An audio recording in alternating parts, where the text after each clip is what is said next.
Eto na, makinig kayo. Magandang balita ito para sa inyo, mga Filipino senior citizens. Dahil alam nyo ba, sa pagtatapos na ito ng taong 2025, aprobado na po sa House panel, sa House of Representatives ang substitute bill para sa panukalang Universal Social Pension na siyang magbibigay po ng pensyon, no?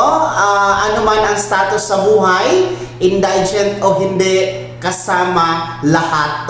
Narito muna ang buong detalye. Pakinggan po natin ang isa sa may akda, si Representative Rodolfo Ompong Ordanes ng Senior Citizen Party List. Congressman Rodolfo Ompong Ordanes ng Senior Citizens Party List. Congressman Ompong, magandang umaga po. Kong Ompong, ito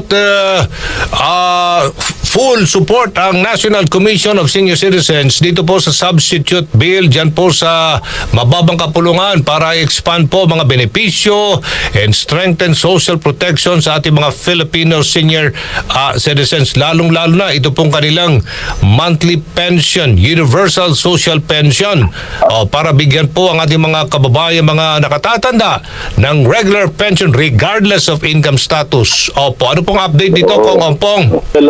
Pumasa na yan sa Committee on Senior Citizens at isasubmit na natin sa Committee on Appropriations. Ang nakikita ko lang problema yung kung magkano i-approve ng APRO. Kasi yung last Congress ay 500 lamang yung inapprove nila. Now, siyempre, due to inflation, gusto sa natin across the board, gawing 1,000. Okay. Yun lang ang nakikita nating problema natin. Pero hindi naman siguro masyadong problema dahil yung bill ni Senator Risa ay 1.5. Okay. Siguro, pagdating sa BICAM ay pag-uusapan kung magkano yung talaga ibibigay natin. At ako yung maasa na itong universal pension na to ay maisasabatas natin itong susunod na taon.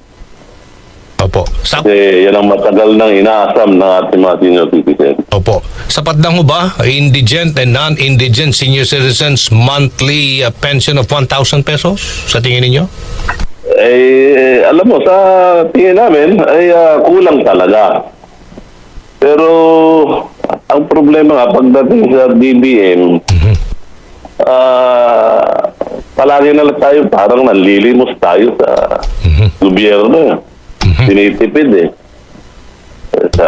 Gusto nga namin sana 2,000. Kung hindi naman makapasa sa DBM, sila kasi nasusunod eh. Opo. Sasabihin, walang pondo. Pero ngayon, kita mo naman, lumabas, marami palang pondo na inilaan lamang doon sa mga kinukurakot ng mga tiwaling tao ng gobyerno. Tama, opo. At yan nga po mga vlogs, no, inyo pong napakinggan mula mismo sa kamera po yan, no? Ang atin pong isa sa may akda sa Universal Social Pension Bill na si Congressman Ordanes. Well, anyway, paalala po, no, sa ating mga lolo at lola, aprobado pa lang ito sa House panel. So, ibig sabihin, dadako pa ito sa plenaryo.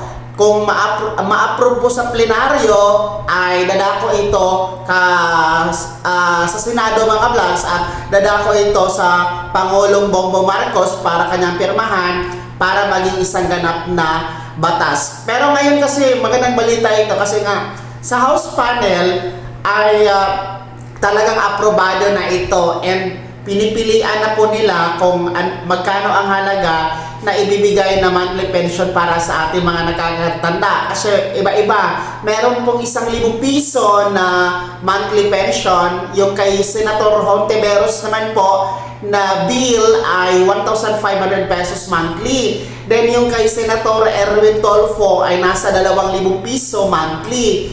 So, yan po. Depende po kung saan dyan ang aaprubahan po, no, sa plenaryo. And of course, kung saan dyan ang budget na ibibigay at i-approve ng Department of Budget Management or DBM mga ka-vlogs. So kahit pa paano ngayong 2026 ay exciting part ito para nga sa taong yan dahil makikita na po natin talaga ang positibong output sa pagsasabatas dito sa Universal Social Pension Bill mga ka-vlogs. Well, anyway, antabayanan niyo lang po ang mga karagdagang updates kasi hinahabol ito ng ating mga mambabatas, particular dyan sa camera, no?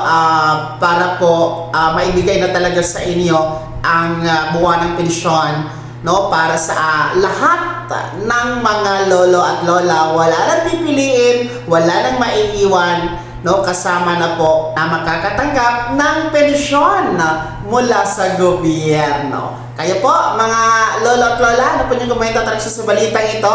Kayo ba ay natutuwa dito sa pag-aproba sa House panel dyan sa Kamara ng Universal Social Pension Bill? Ibahagi niyo po sa comment section na nasa baba, pakilagip ng buong pangalan at kung taga saan kayo. Uulitin ko, advance Merry Christmas, advance Happy New Year, mabuhay po ang senior citizens, mabuhay po kayo mga ka-vlogs, mabuhay po ang ating mga subscribers at tagapanood dito sa ating YouTube channel. Mag-ingat po tayong lahat. God bless us all.